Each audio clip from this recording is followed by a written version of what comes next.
पाकिस्तान में गुर्बत और अफलास के बारे अवाम कई बरसों से मुतवातर महंगाई का एटम बम बर्दाश्त करते आ रहे हैं। महंगाई का शफ़क़ा ज़ुबान ज़द-ए-आम है। महंगाई हमारी ज़िंदगी का हिस्सा बन गई है, ऐसा हिस्सा जिससे अब जान नहीं छुड़ाई जा सकती। बिजली और पेट्रोलियम मसनूआत की कीमतों में मुसलसल होशरुबा इजाफे महंगाई को एक ऐसे समुद्री तूफान में बदल चुका है जिसने सब कुछ तहस नहस कर दिया है।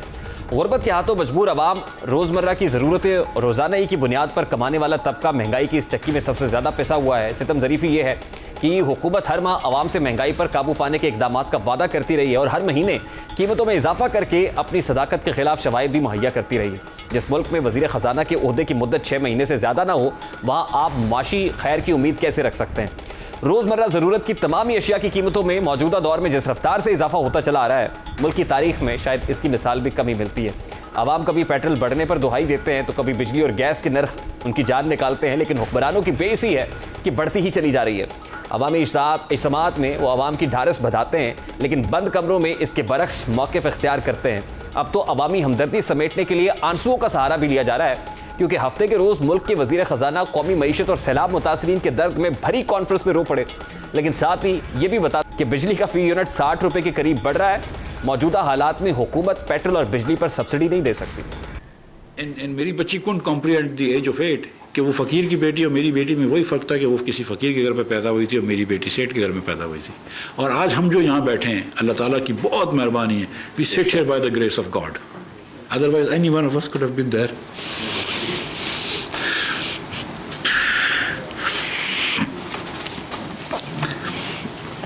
इंशाल्लाह जी पूरी कौम साथ है, अल्लाह क्या करेगा। नेशनल लॉस इंशाल्लाह सबने मिलकर ही पूरा करना है और कर भी रहे हैं। Thank you. ये वज़ीर ख़जाना है जो chamber of commerce and industries के अंदर ताजरों के सामने एक गरीब आदमी का उसकी हालत उसका हाल-ए-ज़ार बयान करते हुए रो पड़े हैं, आंसू बहा रहे हैं। लेकिन उनके पास गरीब आदमी की मुश्किल का हल कोई नहीं है।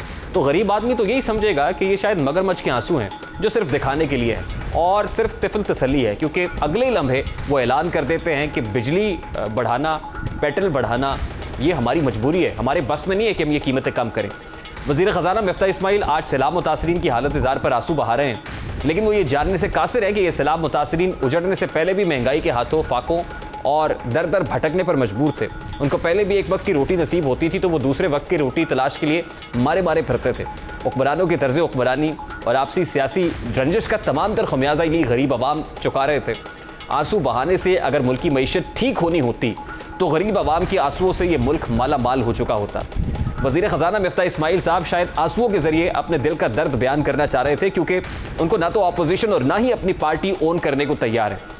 उनके अपने एतमाद का लेवल ये है कि वो भरी महाफिल में ये कहते दिखाई देते हैं कि उनके पास 6 माह से ज़ायद का वक्त नहीं है। आज उनकी हमायत में समझे जाने वाले नून लीग के सीनियर रहनुमा और साबिक़ वज़ीर आज़म शाहिद खान अब्बासी ने भी तंज के नश्तर बरसाए और कहा कि मुल्क में तेल की कीमत बढ़े तो मिफ्ता इस्माइल की जिम्मेदारी है। मैं हुकूमत में नहीं हूँ और ना मिल के अमल का जिम्मेदार हूँ। शाहिद खान अब्बासी ने अपनी गुफ्तगू में पेट्रोलियम मसनूआत की कीमतों के मजीद बढ़ने का इंदिया भी दे दिया।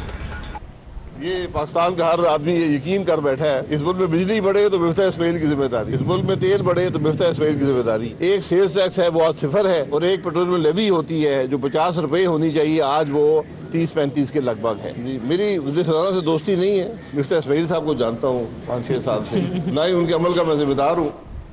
अब हुकूमत ने आवाम को बिजली के बिलों में 1 माह के लिए फ्यूल प्राइस एडजस्टमेंट खत्म करने की खुशखबरी तो सुनाई, लेकिन इस पर भी हुकूमत ने यू टर्न ले लिया है और आवाम से दोबारा फ्यूल प्राइस एडजस्टमेंट वसूल करने का फैसला किया गया है। वफाकी हुकूमत की जानिब से फ्यूल प्राइस एडजस्टमेंट सरचार्ज दोबारा वसूल करने के फैसले की वजह से लेस्को के 22 लाख सारिफीन को 3 अरब 50 करोड़ रुपए से जायद बिल्स 6 एक साथ में अदा करना होंगे और इस फैसले के मुताबिक अक्टूबर से लेकर मार्च तक सारिफीन से फ्यूल प्राइस एडजस्टमेंट सरचार्ज वसूल किया जाएगा।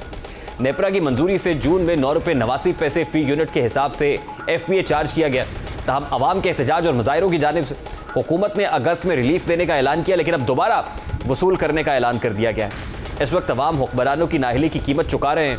फ्यूल प्राइस एडजस्टमेंट और दीगर टैक्सेस मिलाकर 50 रुपये से जायद बिजली का फी यूनिट खरीदने पर मजबूर हैं, लेकिन हुकूमत इसे मजीद बढ़ाकर 60 रुपये तक ले जाने का मनसूबा रखती है। पेट्रोल की बुलंद तरीन कीमत को मजीद बुलंद करने पर तुली हुई है। एक तरफ सैलाब, दूसरी तरफ महंगाई का तूफान।